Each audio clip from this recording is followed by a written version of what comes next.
A Constituição de 1988 garante que a educação é direito de todos e dever do Estado e da família a garantia do acesso para todas as crianças. A qualidade do ensino, o salário dos professores, as vagas nas escolas públicas são fatores discutidos por muitos profissionais na tentativa de chegar a um modelo educacional satisfatório. Mas e quando a criança recebe a educação sem nunca ter ido à escola? Isso é possível? O que diz a legislação? Para nos ajudar nessa discussão, eu converso com Fabiano Silva Leite, conselheiro da Comissão de Defesa da Criança e Adolescente da OAB do Distrito Federal. Também com Ricardo Dias, presidente da Associação Nacional de Educação Domiciliar. Mas antes, vamos assistir a um material produzido pela equipe da TV Justiça. 3 vezes 1, 3. 3 vezes 2, 6. 3 vezes 3, 9. 3 vezes 4, 12. Diz aí, isso parece uma sala de aula? 3 vezes 6, 18. 3 vezes 7, 21. Para a família Bueno, essa é a melhor sala de aula que uma criança pode frequentar. É nesse cômodo pequeno, com computadores, cadeiras e livros, que os 10 filhos do seu Josué e da Darcília aprendem desde o beabá até as matérias do ensino médio. A Agripina era uma girafa pequenina. A filha mais velha tem 18 anos, o mais novo, 4. A diferença de idade aqui não é um obstáculo, pelo contrário. Quem já aprendeu ensina com toda a paciência para os mais novos. Eu fui ensinando para ele e agora ele já sabe ler quase todos os cartões. Só o J, por exemplo, ele confunde às vezes com G. E ele tem quantos anos? 4. Rato. Eles se dividem em turnos. Pela manhã, os pequenos aprendem. Depois do almoço, brincam. O método foi desenvolvido pelos dois, um professor de inglês e uma professora de alfabetização. Juntos, eles criaram um jeito próprio de educar os filhos. Eu falo homeschooling, mas as pessoas preferem, no Brasil, chamar de ensino doméstico, ensino domiciliar, né? Então, é esse o método que a gente está usando agora, o homeschooling, o ensino em casa, né? Eu, como professor, é gostoso você dar atenção. Cada um descobrindo que cada um é diferente. Os dois professores criaram exercícios interativos e músicas pedagógicas que ensinam de uma forma divertida. E no meio do Brasil está o Distrito Federal. E nele está Brasília, a nossa capital. Aqui nas aulas a gente não tem esse negócio. Fulano, ciclano, para, fica quieto, senta, faz isso. Isso é o normal da sala de aula, comum. Isso não tem aqui. A gente tem, ó, cada um tem o seu cantinho, o seu estudo, suas tarefas, independente do outro, o que evita a tal da cola. A cola não existe aqui, não tem propósito a cola aqui. Passa que o desenvolvimento de cada um é individual. Cada um vai avançando sem precisar, não. A matéria tem que avançar. Se você não conseguiu alcançar, você fica para trás e a turma continua. A cola não existe, nem uniforme, conversa paralela e prova. Opa, peraí, escola sem prova? Não precisa de prova. Todo dia é prova. Todo dia é prova. À medida que eles fazem, só se fica vermelho como ficou ali, ela vai ter que achar, a gente explica, ela não conseguiu. Aí ela vai fazer cópia. Aí ela errou uma palavrinha, ela copia várias vezes. Elas aprendem as mesmas coisas de forma gostosa, sem ter trauma, sem ter prova, sem ter séries. Elas vão aprendendo, vão progredindo. Progresso que levou o IAEL a colocar um pezinho dentro da graduação. É aquela coisa, tendo a internet, tendo livros bons, não tem nada que a gente não possa aprender, né? Eu aprendi a ter gosto pelo estudo. Bom, antes de mais nada, eu gostaria de agradecer a presença dos senhores aqui no programa Fórum. Pelo jeito, o exemplo que nós buscamos nessa reportagem parece ser um caso de sucesso. Mas não deve ser uma tarefa fácil você educar crianças em casa. O que motiva o pai a optar por essa linha de ensino? Nunca é um motivo só, né? Normalmente os pais, e aqui eu falo como pai educador também, que tirei meus filhos da escola há quase 5 anos para educá-los em casa, normalmente é porque o pai está querendo dar uma educação de melhor qualidade ao filho, respeitando o ritmo de aprendizado da criança, do adolescente, o estilo de aprendizado que ele tem, né? Esses seriam os bons motivos, uma educação mais individualizada, porque cada um é um indivíduo. E também tem os maus motivos, né? Que são aqueles casos em que os pais eles sofrem muito ao ver o sofrimento de alguns filhos na escola por diversos fatores, né? Entre eles eventos de violência, pressões sociais inadequadas, porque as pressões sociais sempre vão existir, mas hoje o ambiente tem se tornado, o ambiente escolar tem se tornado um ambiente desleal também, nesse sentido, com a criança, violência, bullying, né? E assim, eu recebo dezenas de e-mails todas as semanas, e os pais geralmente me pedindo socorro à ANED, porque infelizmente seus filhos sofrem algumas coisas dentro das escolas e eles não têm assim, nenhum tipo de assistência efetiva nesse sentido, né? Mas isso não faz parte também do aprendizado? Da criança aprender a se defender, aprender a lidar com outros indivíduos? Isso não é um excesso de zelo dos pais? Eu entenderia se o senhor dissesse que sim, porque eu também sou pai e penso assim, mas de colocar o filho numa bolha, essa é uma crítica muito comum quando se fala em educação domiciliar, né? Sim, você está correto, William. De fato, nós devemos sim ensinar nossos filhos a conviver e a tratar com os problemas, ele vai ter que enfrentá-los. Mas quando eu falei que o ambiente escolar é desleal, é porque nós vivemos um tempo hoje que é diferente do que quando eu estudei. Olha que eu não sou tão velho assim, mas se seu filho hoje ele se recusa a fazer algo que o pai dele ensinou que era errado, dentro dos valores que a família se propõe a dar, ele não é mais excluído como antigamente. Antigamente ele era excluído da turma, ele no máximo ganhava alguns apelidos. Hoje os pais me procuram porque os filhos foram espancados na escola, porque se recusaram, por exemplo, a fumar um cigarro de maconha ou a entrar na sala dos professores para roubar provas. Ou, por exemplo, um pai que me falou que a filha foi estuprada porque se recusou a beijar um garoto. Então, assim, o ambiente está desleal demais. Antes você tinha pelo menos uma chance de defesa. Hoje são 20 contra 1, são 10 contra 1. Fica muito difícil, eu não tenho o que dizer a esses pais, né? Não tenho coragem de dizer a um pai desse, olha, você tem que ensinar seu filho a se defender. Não dá para se defender de 15, 20, sozinho. Doutor Fabiano, como é que a nossa legislação enxerga essas tentativas de trazer a criança para uma educação dentro de casa? Bem, a princípio, William, o tema aí é controvertido dentro da própria jurisprudência, né? Porque a própria Constituição, como vocês bem afirmaram aqui anteriormente, ela fala que a educação é dever do Estado, porém, ela divide também com a família. Observe-se que o legislador colocou a família e o Estado, pelo menos no texto constitucional, no mesmo patamar. Então, eu visualizo essa questão hoje, bem, eu particularmente, na minha opinião, eu sou favorável, desde que seja observado alguns fatores que discutiremos mais tarde. Mas hoje sabemos também que na parte do Código Penal também tem um crime de abandono de intelectual. Sim. Que alguns doutrinadores têm entendido que esse crime consuma-se somente com o fato de não matricular a criança na escola, o que vem gerando aí uma grande discussão jurídica. Um caso específico da reportagem, nós tínhamos ali um professor de inglês, uma educadora. Essa não é a situação da maioria dos lares brasileiros. As pessoas estão prontas para ensinarem seus filhos? A gente vê em reuniões de pais e mestres, salas vazias, os pais pouco participam da educação da criança. Quanto mais abraçar essa responsabilidade de não apenas de dar a educação básica, mas, enfim, de ensinar. É preciso que as pessoas entendam uma coisa importante sobre a educação domiciliar. Os pais falam assim, mas eu não lembro a fórmula de Bhaskara, o cálculo do delta, eu não sei a acentuação gráfica, como é que eu vou ensinar isso aos meus filhos? E aí é preciso entender que educar em casa não é ensinar conteúdo, entendam bem. Nós trabalhamos em casa com os conteúdos que o MEC quer que trabalhemos, né? Não foi à toa que a minha filha foi aprovada no Enem aos 16 anos.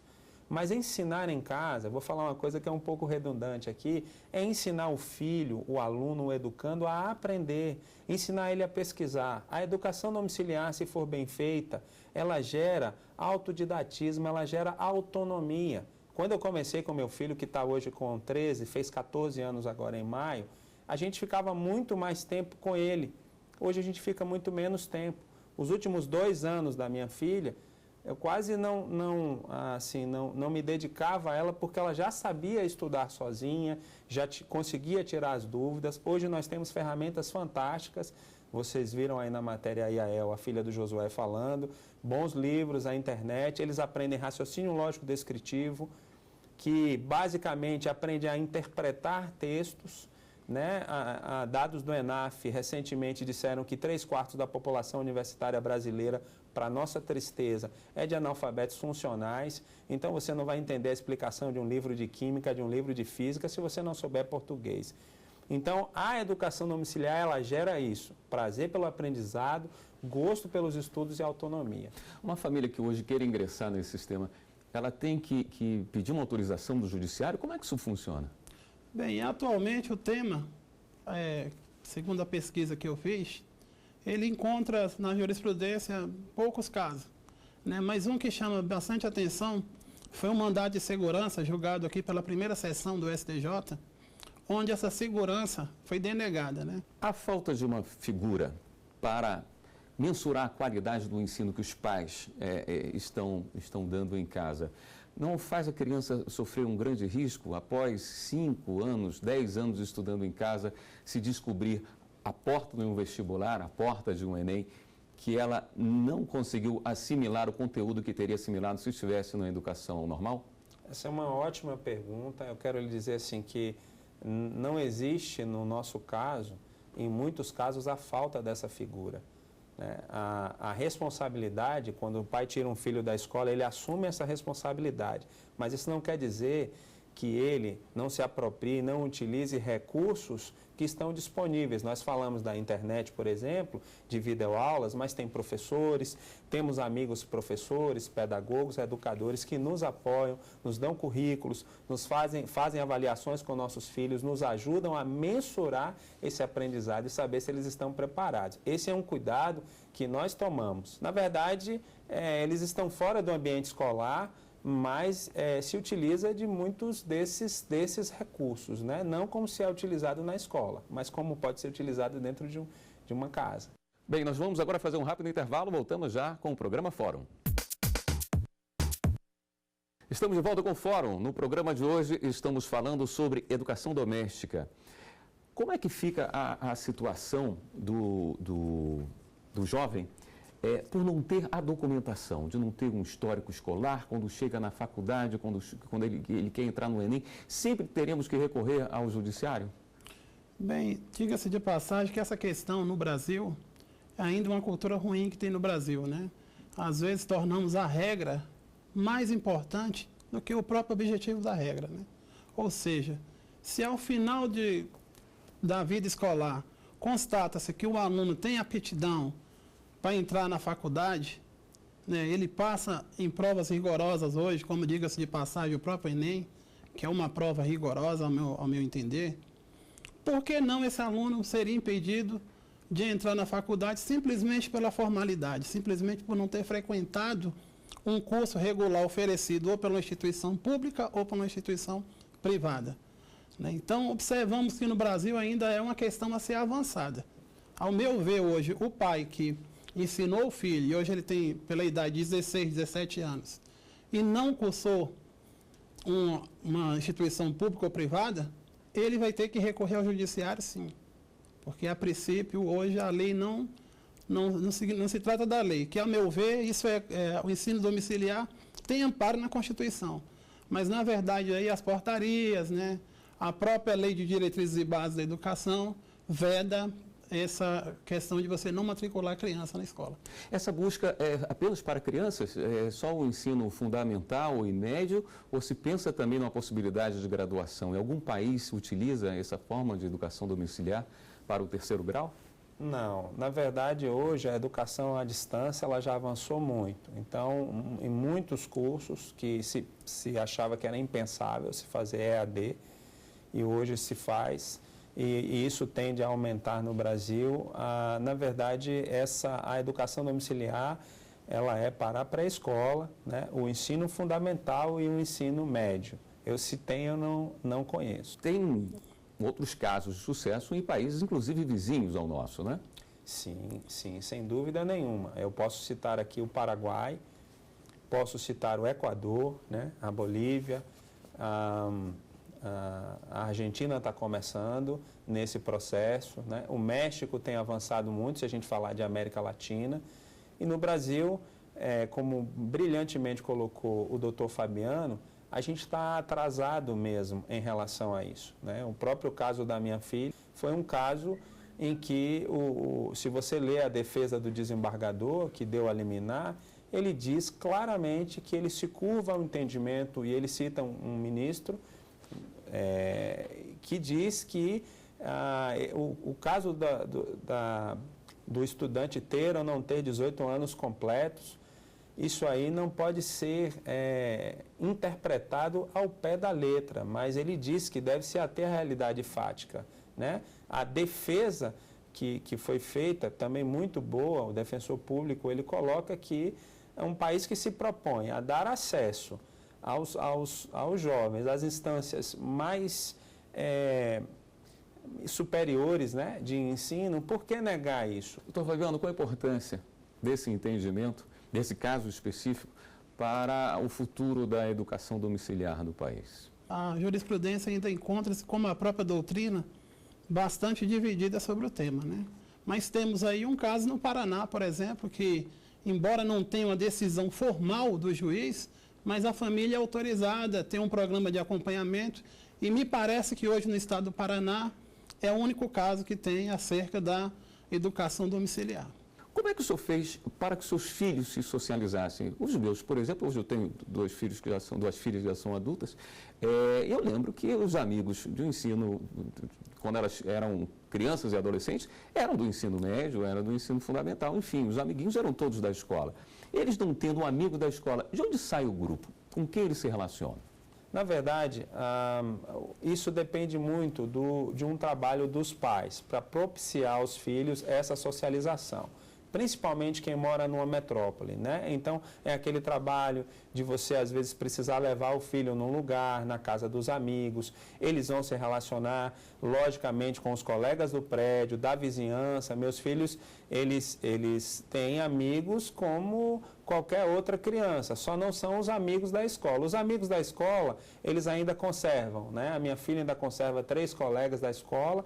Nós não moramos mais na cidade em que ela estudou na escola, em Belo Horizonte, mas essas colegas são mantidas, né? Hoje a tecnologia permite isso, também auxilia.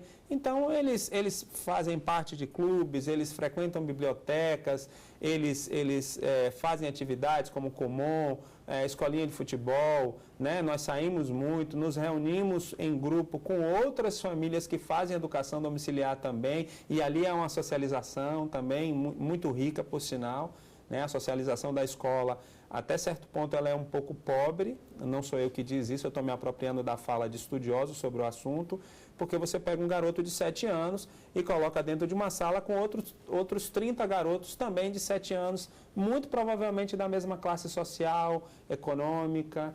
Então, não há muito a se acrescentar. A socialização rica é aquela no qual a criança, o jovem, o adolescente se socializa com pessoas da idade dele e de outras idades também, de outras faixas etárias, né?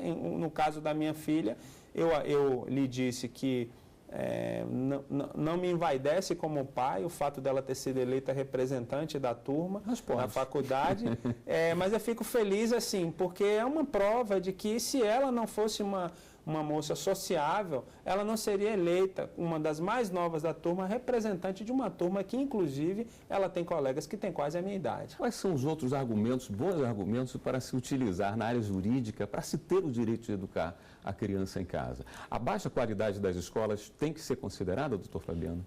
No caso, é considerada a baixa qualidade das escolas, a baixa oferta em alguns municípios, né? Temos aí o pessoal que mora, por exemplo, nas regiões ribeirinhas, né? Como na Amazônia, por exemplo, que para a criança ter que estudar, ela tem que fazer uma viagem de dias de barco, né? Ou seja, ela passa praticamente o mês todo longe da família, o que para mim também prejudica a criança, né? Mas, assim, do ponto de vista jurídico, eu acho que ainda temos algumas normas que não estão caindo bem, não estão sendo bem interpretadas, né? Como, por exemplo, aí, o ECA, né, que diz que é dever do pai matricular o filho, a própria LDB, como eu citei aqui antes, né? Mas temos argumentos favoráveis aí porque não há uma vedação constitucional expressa. Se você for olhar hoje o texto constitucional, não há isso. O Estado também não pode adentrar demais na privacidade do indivíduo, né? Ou seja, eu posso querer me libertar da educação do Estado, eu posso querer não dividir essa educação do Estado. Mas, como eu te falei no início, eu enxergo aí algumas ponderações. Por exemplo, a questão da socialização do indivíduo, né? Eu acho que precisamos de estudos mais aprofundados.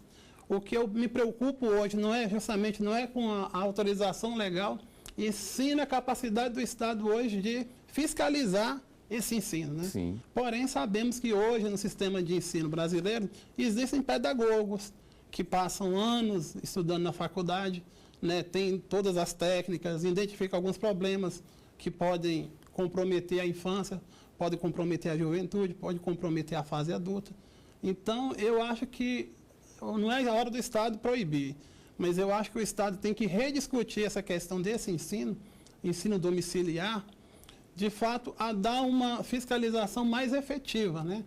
Para quem pretende se utilizar dessa prática. Como ele falou aqui também, ele falou que ele, por exemplo, os filhos têm acesso a clube, os filhos têm acesso a outras atividades que vão socializá-los, ensiná-los a viver em sociedade. Fiscalização e apoio, né? Pois é, mas e os que não têm, né? Eu fico preocupado com isso, né? Os que não têm condições financeiras para frequentar esse tipo de ambiente, né? São coisas aí que a gente tem que evoluir nessa discussão no campo de vista jurídico e também social. Vou colocar o senhor numa situação talvez um pouco desconfortável, lhe pedir fogo amigo. Quais são as desvantagens da educação domiciliar? Eu acho que a maior desvantagem hoje da educação domiciliar não está em si em fazer a educação domiciliar, mas está no fato dessas famílias, né, como a minha, serem famílias que estão marginalizadas, né? Tudo é mais difícil para quem faz educação domiciliar. Então, se você vai a uma escolinha de futebol, se você vai a um judô, se você vai a um cinema, você não consegue meia entrada, tudo está atrelado à escola. Então, meus filhos não podem fazer, por exemplo, um concurso cultural, né? Se você precisa de meia passagem para poder pagar um transporte coletivo, né? Você chega na escolinha de futebol e o professor quer o boletim do garoto para poder você matricular ele. Essa é a dificuldade maior. Então, as dificuldades são essas, né? Nós estamos à margem, né? Então, assim, eles sempre ficam preocupados com isso, tanto que o número de famílias que a gente estima hoje no Brasil em 2.500, esse número é sempre estimado, porque muitas delas estão escondidas, com medo de denúncia e processo. Recentemente, uma mãe de Porto Alegre me ligou que a vizinha denunciou ela porque viu os meninos no jardim brincando, no jardim da casa, pela manhã e os via brincando pela tarde. Aí pensou, esses meninos não vão à escola. E foi lá e denunciou. E ela faz um trabalho fantástico com as crianças. E viver na marginalidade não é bom para ninguém. Não é bom, é péssimo. Bom, eu gostaria de agradecer imensamente a presença dos senhores aqui no programa. Estamos chegando ao fim do fórum. Eu conversei com Fabiano Silva Leite, conselheiro da Comissão de Defesa da Criança e do Adolescente da OAB do Distrito Federal, também com Ricardo Dias, presidente da Associação Nacional de Educação Domiciliar. Se você quiser rever esse programa, você pode acessar o site da TV Justiça, tvjustiça.jus.br. E você também pode ajudar a nossa equipe a fazer o fórum. Envie um e-mail para fórum@stf.jus.br. A gente tem um novo encontro na próxima semana. Até lá.